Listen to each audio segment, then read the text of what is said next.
All right, folks, at another undisclosed location. I have no idea why I had my sunglasses out. It has been cloudy all day. How to verify the surveyor when the pins go in. In the case of this here, we have a survey pin here. I'm looking at the yellow flags.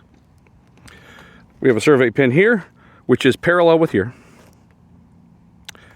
We have a survey pin here and a survey pin here. So the four extreme corners. So first thing I did, check the minimum setback of this community, which is 20 feet. I measured the closest point of the garage because that's the furthest forward of this. And I got over 38 feet. So bing, no problem, legal problems with the home being too far forward. Yay. Then I took this distance. So the formula is a squared plus b squared equals c squared.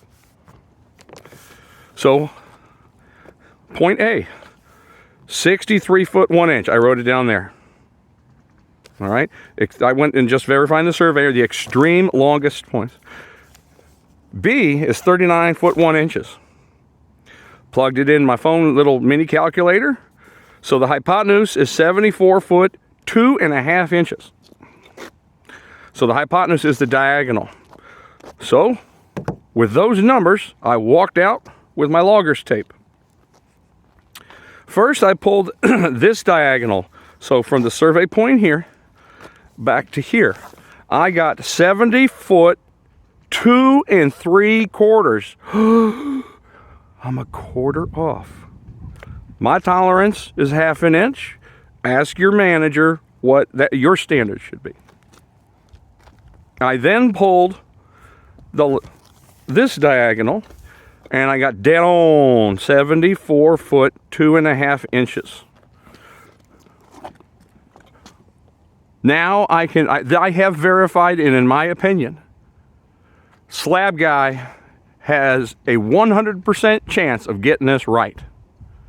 If you don't check the survey pins and this simple math, you are at grave danger of pouring a slab that's too far back, too far forward, or out of square. The surveyor equipment is very expensive. They rarely make a mistake. When they do, it's usually very, very expensive. So the difference between a mediocre attendant and a superintendent is to skate where the puck is going to be. I do not want my surveyor to have legal problems, so I'm going to check him. And I don't want my slab guy to have problems, so I'm going to check these survey pins so he has the best opportunity to do the excellent job that he wants to do. What's another thing I've noticed, though? And I have some questions out to the surveyor right now, and I'm waiting to hear back because the field crew is not returned to the office yet. Now, when I look at this plot plan, I have some concerns. So, from this point of the lot to this point, so really on an angle, it's slicing right through the right side of the garage. Beyond this point, all of the water is supposed to go to the back of the lot. I have concerns. I don't see how we're going to do that with the elevation of these finished floor pins. So this is supposed to be the finished floor elevation, the nail head. That is supposed to be FFE down to here. Okay? Look at how much dirt, if we're going to make this work, we got to rip out of here. Okay. I don't like this at all. So when you get more experience, you can see this. There's my finished floor elevation where that little black line is. I got to get a hell of a lot of dirt out of here. Then, how am I going to drain only this forward port? So basically, from left to right, almost right here where these pins are, all the stormwater has to go back there. If you don't raise this to management now, they will find out you're a mediocre intendant later. They'll find it out. However, here is what a good young superintendent can do. Spot this. All right, my slab's normally 4 inches thick. Just think a little. This is not hard. Just think a hair. Well, I got to I need to remove 3 inches of dirt just to get finished floor elevation where this survey pin is. Then how am I going to grade all this dirt? It means I have to remove an enormous amount of earth to get basically 80% of the depth of this lot to drain back there. If this was my job, I go to boss man, hey, sauce boss, I have an issue, I want you to take a look at it. And what I propose we do is, I would have already talked with the surveyor, and that's why I'm waiting for these, I have to do another video if they're able to get back with me today. I propose we raise the finished floor elevation 5 inches. Okay? Let your manager make that decision. Don't be a cowboy out here and jacking and lowering buildings without telling your management, okay? Now, I feel I have the experience to say, boss, I think this is a smart way to proceed. If we jack the building up, we will have to remove less earth. When you bring an earth in, kind of a pain in the butt. Because to do the house pad now, all a crap ton of earth is going to come out just to make this work. Because the next stage of this would be grade guy coming, build the house pad. I would call house pad guy, Bobcat man, say, hold on a second, I got to clarify something with the sauce boss. All right? So let me do a recap here of this topic. Checking the surveyor and then checking the lot.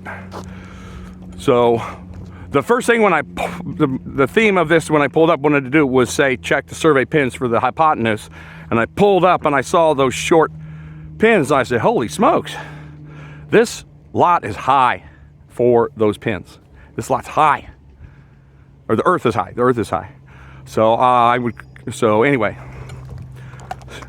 from the beginning of the video, I took off the building prints, point A and point B. And the calculator told me the hypotenuse is to be 74 foot 2.5. From this angle, I got 74 2 3/4. So 1/4 inch deviation on this diagonal to the pins, 74 foot 2.5. Dead on. This is, to me, within my margin of error, and we're well beyond minimum setback. We have a great opportunity for perfect geometry on the form boards. This slab will not be too short or too long. As long as the form board guy goes off of those pins, we are in a great opportunity for success. However, how does this happen? In theory, is those finished floor elevations have been calculated. They should work out just ducky. However, with a little bit of experience, and what I highly encourage when your surveyor pulls up, do what I've always done. Ask them questions. When I was a young kid, I thought surveying was an absolute alchemy. I was mesmerized by it. Started asking questions. Started learning a little bit. And generally, if you got a surveyor that's been doing it at least 7, 8 years, they love doing surveying. They love being in the outdoors, and they'll be happy to share this information with you. And so you can ask them, hey, surveyor, you're shooting these finished floor elevations. What's your opinion about how this is going to work out? Because he's probably the guy doing your final survey. And probably the one that's going to tell you it ain't going to work. Get that knowledge from him, the man with the tools in his hand. That's the biggest source of information out here. And then make your surveyor your friend and get his phone number, buy him something for his birthday. All right? So this is checking the survey and using a little bit of observation so you can raise alarms now. Because if you build this whole sucker up and you go to do final grade and you say, holy smokes, how am I going to get this water from back here? And then, now your slab's too low, and now you're removing tons of dirt. As the building goes, as the lot goes further and further, you got to remove more and more and more dirt, and you're exposing more and more and more of the footer just to make the water go back. Eeks. Anyway, I hope that makes sense.